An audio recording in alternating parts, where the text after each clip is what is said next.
Hello everyone, welcome to competitive গ্ল্যাডিয়েটার্স। তোমরা জানো যে আমাদের চ্যানেলে কম্পিটিটিভ ফিল্ডের ম্যাথসের যে সিলেবাস, তার মধ্যে অ্যারিথমেটিক এবং অ্যাডভান্স সেকশন দুটোই কভার করানো হচ্ছে ভালো ভালো অ্যাপ্রোচ নিয়ে। যেখানে অ্যারিথমেটিকের রেশিও প্রপোর্শন চ্যাপ্টার থেকে 5টা টাইপ অলরেডি কমপ্লিটেড। আজ নিয়ে এসেছি আমরা নাম্বার 6 টাইপ নিয়ে, ঠিক আছে, টাইপ নাম্বার 6। এবং সেখানে কিছু আছে এজ রিলেটেড প্রবলেম। আগের টাইপে করিয়েছিলাম ইনকাম এক্সপেন্ডিচার নিয়ে যে প্রবলেমগুলো আছে সেগুলো কিছু। তো আজ আমরা এই 5টা প্রবলেম সলভ করব, এজ রিলেটেড খুব বেসিক থেকে প্রবলেমগুলো সলভ করবো এবং কিছু কিছু ভালো অ্যাপ্রোচ ইউজ করে সেগুলো সলভ করবো। তোমরা সেটা দেখো। আর যদি আগের ভিডিওগুলো না দেখে থাকো তাহলে তোমরা ডিসক্রিপশন বক্সে লিঙ্ক দেওয়া আছে, সেখান থেকে দেখতে পারো। তো শুরু করা যাক আজকের ফার্স্ট কোয়েশ্চেনটা বলছে যে the average age of 3 girls is 20 years and their ages are in the proportion 3:5:7. The age of the eldest girl is, বলেছে যে তিনটে মেয়ে তাদের গড় বয়স দিয়ে দিয়েছে, তাদের বয়সের গড় দিয়ে দিয়েছে। বয়সের গড় কত দিয়েছে? তিনজনার বয়সের গড় দিয়েছে 20 বছর। তার মানে তিনজনাকার মোট বয়স কত?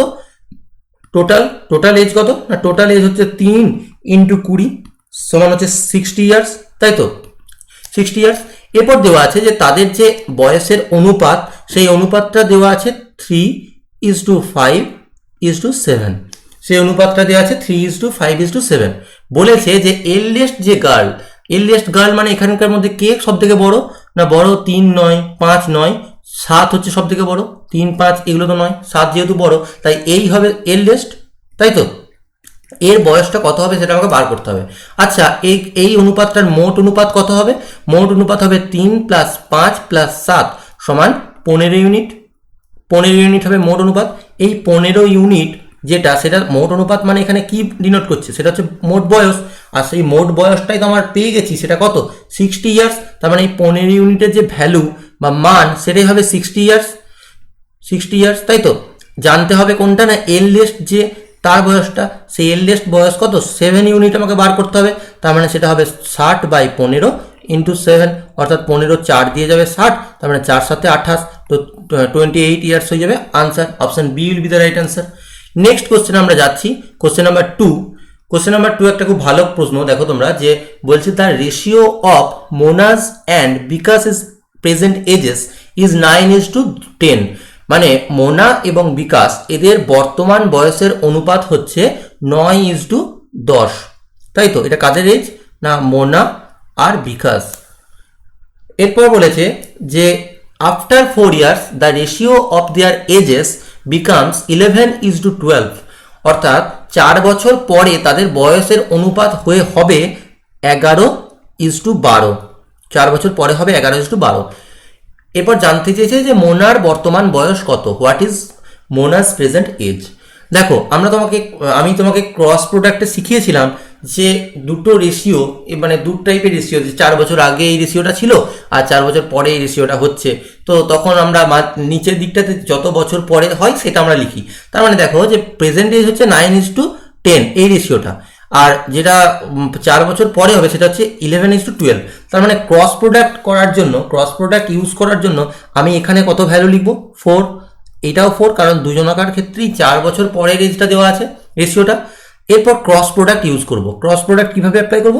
না, এই যে 9 আর 12 গুণ করব, অর্থাৎ 9 12 108, এবং 11 × 10 গুণ করব, অর্থাৎ 110। এই 110 আর 108 ডিফারেন্স কত?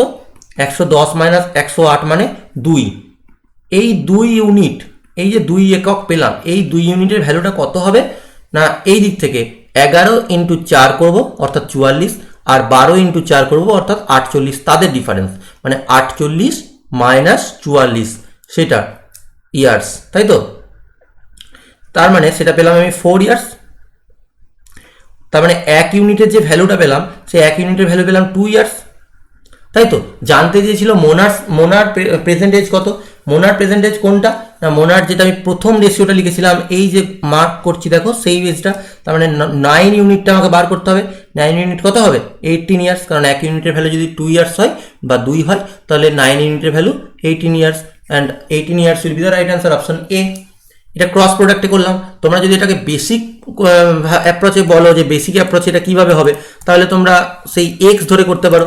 যেটা আমরা ছোটোবেলায় করতাম, ঠিক আছে, কিন্তু কম্পিটিটিভ ফিল্ডে চেষ্টা করবে এরকম ভালো অ্যাপ্রোচগুলো অ্যাপ্লাই করার, ঠিক আছে। কীভাবে করবো সেটা না, ধরে নিলাম বর্তমান বয়স মনার ক্ষেত্রে হচ্ছে 9x আর বিকাশের ক্ষেত্রে ধরে নিলাম যে 10x। এরপর শর্তানুসারে আমরা লিখতাম, শর্তানুসারে 9x + 4 বাই 10x + 4 এটা সমানই হয় 11/12, যেটা এখনকার অনুপাত বলে দিয়েছে। এরপর আমরা গুণ করতাম, সেটা দেখো যে 108x হতো, মাইনাস এদিক থেকে প্লাস হতো 4×48, আর 11 দিয়ে গুণ করলে 110x + 44। এরপর করতাম সেখান থেকে 2x = 4, তো x = 2, তো x = 2 পেতাম, মানে এখানে সেটা যখন অ্যাপ্লাই করতাম তো 9 × 2 হতো 18 ইয়ার্স হয়ে যেত আনসার। এভাবে করতাম, সেটাই আমরা করছি ক্রস প্রোডাক্ট মেথডে শর্টে করার জন্য, ঠিক আছে, বোঝা গেল বেসিকটা। নেক্সট কোশ্চেন আসছি, কোশ্চেন নাম্বার 3। কোশ্চেন নাম্বার 3-তে বলছে যে the ratio between the ages of Kamala and Nisha is 6:5। Kamala এবং নিশার বয়সের অনুপাত 6:5 দেওয়া আছে। And the sum of their ages is 44 years.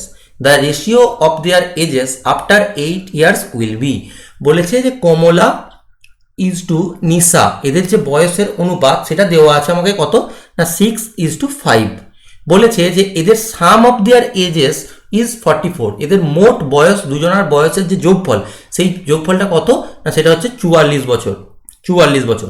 আচ্ছা, মোট বয়স মানে আমি এখান থেকে সেটাকে মোট অনুপাত বলতে পারি, তো মোট অনুপাত বলতে পারি। মোট অনুপাত কত হবে, 6 + 5 সমান হয়ে যাবে 11। তাহলে এই 11 ইউনিট, এই 11 ইউনিটের যে ভ্যালু সেটাই তো 44 দেওয়া আছে। 11কে কত দিয়ে গুণ করলে 44 হয়, 4 দিয়ে।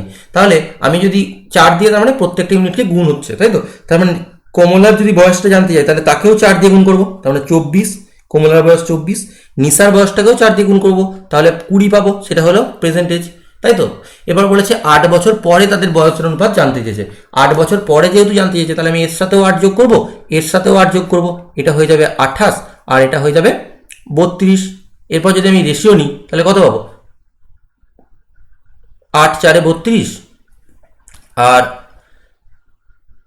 এটা ধরো 4 × 8 = 32, 4 × 7 = 28, তো 8:7। Option C will be the right answer. Option C will be the right answer. Next কোশ্চেনে যাচ্ছি, কোশ্চেন নাম্বার 4। কোশ্চেন নাম্বার 4-এ দেখো বলছে যে the ratio of a man's age to his son's age is 4:1। The product of their ages is 196। The ratio of their ages after 5 years will be. আমি এখানে কি ধরবো, যে ব্যক্তি বলেছে তার বয়সটা ধরে নেবো 4x, আর তার যে ছেলে বা সন বলেছে তার এজটা ধরে নেবো আমি x। তাহলে এদের যে প্রোডাক্ট, তাহলে আমার দেখো 4:1 হচ্ছে তো, তাহলে এবারে এদের যে প্রোডাক্ট সেটা হয়ে যাবে 4x × x। তার মানে কি হবে, 4x²। এই 4x² সমান আমাকে দেওয়া কত আছে না, সেটা দেওয়া আছে 196। তার মানে x² সমান কত, 4 দিয়ে যদি 196কে কাটি তাহলে পাবো আমরা 49। তার মানে x সমান পাবো 7, অর্থাৎ ম্যানের যে এজ সেটা হয়ে যাবে 4 × 7 = 28, আর সনের যে এজ সেটা হয়ে যাবে 7। তাহলে 28:7 হলো। এবার মানে 28 আর 7 হলো। এরপর জানতে চাইছে 5 বছর পরে কত হবে। 5 বছর পরে যদি জানতে চাই তাহলে আমি এর সাথেও 5 যোগ করব, এর সাথেও 5 যোগ করব, এটা যোগ করলে 12, এটা যোগ করলে 33। 33 আর 12 যে অনুপাত হবে সেটাই হবে আনসার। 3 দিয়ে কাটলে 3 = 11, 3:3 = 4 = 12, তাহলে 11:4 will be the right answer, option C. এভাবে কোশ্চেনটা করতে পারি। Next question, question number 5। এই কোশ্চেনটা দেখো একটু ভালো কোশ্চেন, এটা আমরা একদম কনভেনশনাল অ্যাপ্রোচই করবো, কিন্তু খুব তাড়াতাড়ি করা যায় এটা, ঠিক আছে, এইভাবেই করা যায়, স্পিড বাড়িয়ে প্র্যাকটিস করলে হয়ে যায়। দেখো তোমরা যে বলছে যে a man's age was 5 times his son's age 5 years ago. একজন ব্যক্তি তার ছেলের বয়সের 5 গুণ ছিল 5 বছর আগে। And will be 3 times his son's age after 2 years. 2 বছর পরে তার ছেলের বয়সের 3 গুণ হবে, তাই তো। তাহলে জানতে চেয়েছে যে তাদের প্রেজেন্ট এজ, বর্তমান বয়সের অনুপাত কত, তাদের প্রেজেন্ট এজের যে রেশিও সেটা আমাদের কাছে জানতে চেয়েছে। তো আমরা কিভাবে করব, আমরা ধরে নেবো যে যদি ম্যানের এজটাকে যদি বলি ম্যান, তার মানে এম ধরি, আর সনের এজটাকে যদি এজ ধরি, তাহলে ম্যানের যেটা 5 বছর আগে এজ ছিল সেই এজটা এই সনের যে 5 বছর আগে এজ ছিল তার 5 গুণ। এটা হয়ে গেল আমার ফার্স্ট ইকুয়েশন। কিভাবে করলাম বোঝা গেল, ম্যানের মানে যেহেতু 5 বছর আগে সেই ব্যক্তি তার ছেলের বয়সের 5 গুণ ছিল, তার মানে 5 বছর আগে সেই ব্যক্তির বয়স কত ছিল, এখন যা বয়স তার থেকে 5 কম, তার মানে এখন যদি এম হয় তাহলে m - 5 ছিল তখন বয়স, আবার ছেলের বয়স যদি এখন এস হয় তখন ছিল S-5, তো সেটাই আমি করেছি যে S-5 তার 5 গুণ সমানই ছিল তখনকার দিনে ওই ব্যক্তির বয়স।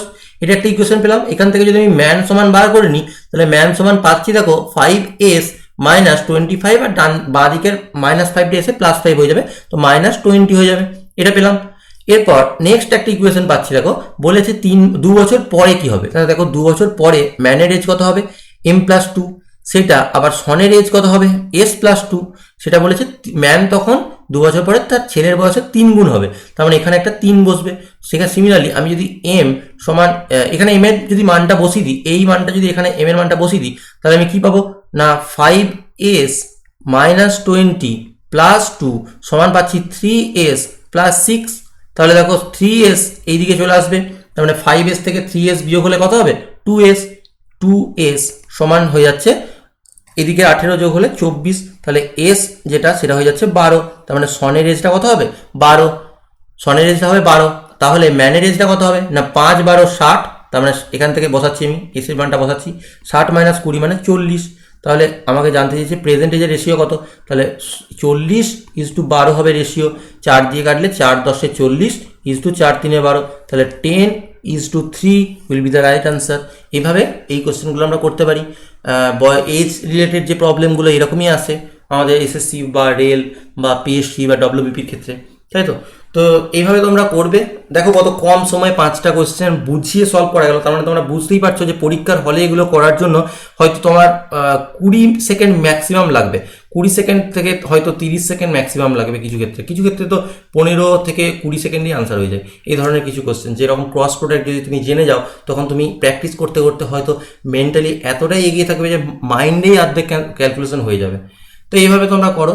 আর বাকি ভিডিওগুলো যদি তোমরা না দেখে থাকো তাহলে দেখে নিও। এসএসসি এমটিএস এর ফর্ম ফিল আপ চলছে, সেটাও করে দিও, সেটা খুব হেল্পফুল হবে প্রত্যেকে। তোমরা জানো আজকের এই খরার বাজারে একটা ফর্ম ফিল আপ হচ্ছে, মানে এটা কত বড় আমাদের কাছে মানে ভাগ্যের ব্যাপার। ঠিক আছে, তো ভালো থেকো সবাই, God bless you all, tata.